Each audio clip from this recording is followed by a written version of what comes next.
১০টা বছর পর আজকে আমার বেস্টুর সাথে দেখা হবে। কালকে রাতে যখন আমি এই খবরটা পেলাম তখন থেকে আমি অনেক খুশি। তার জন্য কি আয়োজন করব সবকিছু রাতে প্ল্যান করে নিয়েছিলাম। আসসালামু আলাইকুম এভরিওয়ান, কি অবস্থা সবার? বেস্টুর সাথে দেখা হওয়ার খুশিতে তো রাতে ঘুমাতে পারি নাই। সকাল সকাল ঘুম থেকে উঠে গিয়েছি, কিন্তু ঘুম থেকে উঠে দেখি ভাতগুলো নষ্ট হয়ে গিয়ে রাতে এগুলোকে ফ্রিজে ভরতে ভুলে গিয়েছি। তারপর আমি এগুলো ফেলে দিব না, ৫ মিনিটে ভাতগুলো ভেজে নিলাম। আমার বেস্টু আমার বাসায় আসবে বলে কথা, বাড়িঘরটা একটু পরিষ্কার করতেই হবে। আমি গুছানো জিনিসগুলো বের করে বারবার গুছাচ্ছিলাম। ১০টা বছর শুধু আমার বেস্টুর সাথে ফোনে কথাই হয়েছে, কিন্তু দেখা করতে পারি নাই। স্টুডেন্ট লাইফে তো আমরা কেউ কাউকে ছাড়া চলতেই পারতাম না। একই রকম ব্যাগ নিয়ে যেতাম স্কুলে, একই বেঞ্চে বসতাম, একই রকম ড্রেস কেনা, ক্লাস পার্টিতে একসাথে আনন্দ করা। বেস্টুর সাথে সমান তালে আমার ঝগড়াও হতো, কত সময় মারামারিও হয়ে গিয়েছে। তারপরও আমরা দুইজন দুজনকে ছাড়া থাকতে পারতাম না। বিয়ে করার পরে আমরা দুইজন দুই দিকে হয়ে গেলাম। সে চলে গেল পঞ্চগড়ে আর আমি চলে গেলাম বরেন্দ্র এলাকায়। তারপর থেকে আমাদের আর কোনো দেখা সাক্ষাৎ কোনো কিছুই হয় নাই, ফোনে শুধু কথাই হয়। সকাল সকাল আপনাদের ভাইয়া আমার বেস্টুর জন্য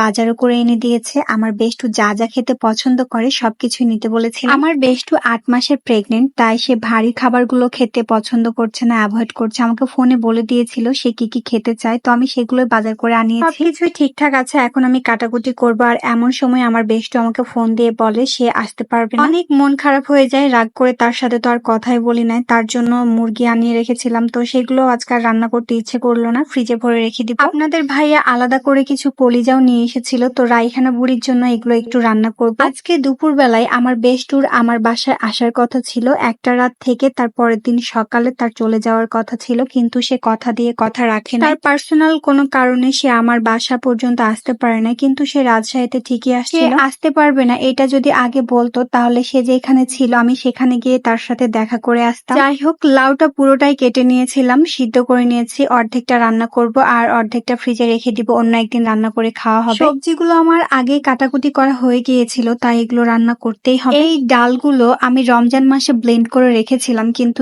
এখনো খেয়ে শেষ করতে পারিনি। ডালগুলো একদমই ঠিকঠাক আছে, অনেক সুন্দর স্মেল বেরোচ্ছে। এখনো কাঁচা পেঁয়াজ কুচি আর মরিচ কুচি দিয়ে ডাল বড়া বানাবো। তো আজকে এর মধ্যে আমি আরো একটা স্পেশাল মশলা দিব, সেটা হচ্ছে এই ম্যাজিক মশলাটা। আমি তো একবেলা পুরোটাই মন খারাপ করে বসেছিলাম, তারপরে দেখি হঠাৎ করে আমার বেস্টু আবারও আমাকে ফোন দেয়। তারও অনেক মন খারাপ, সেও আমার মতো অনেক কিছু প্ল্যান করেছিল, কিন্তু আসলে আমাদের ভাগ্যে ছিল না আজকে আমাদের দেখা হবে। তবে ইনশাআল্লাহ খুব তাড়াতাড়ি আমাদের দুইজনের দেখা হবে। তো আমার বড়াগুলো ভাজা হয়ে গিয়েছে, আমি খুবই কড়া করে বড়াগুলো ভেজেছি। এই প্রথমবার আমার জামাইকে আমি লজ্জা পেতে দেখলাম। ক্যামেরা অন করা ছিল, এদিকে সে আমার সাথে খুনসুটি করতে আসে, তারপরে দেখে যে ক্যামেরা অন করা আছে, সে লজ্জায় পাশে চলে যায়। তো আজকে এ পর্যন্তই থাক, সবাই ভালো থাকবেন, সবাইকে আল্লাহ হাফেজ।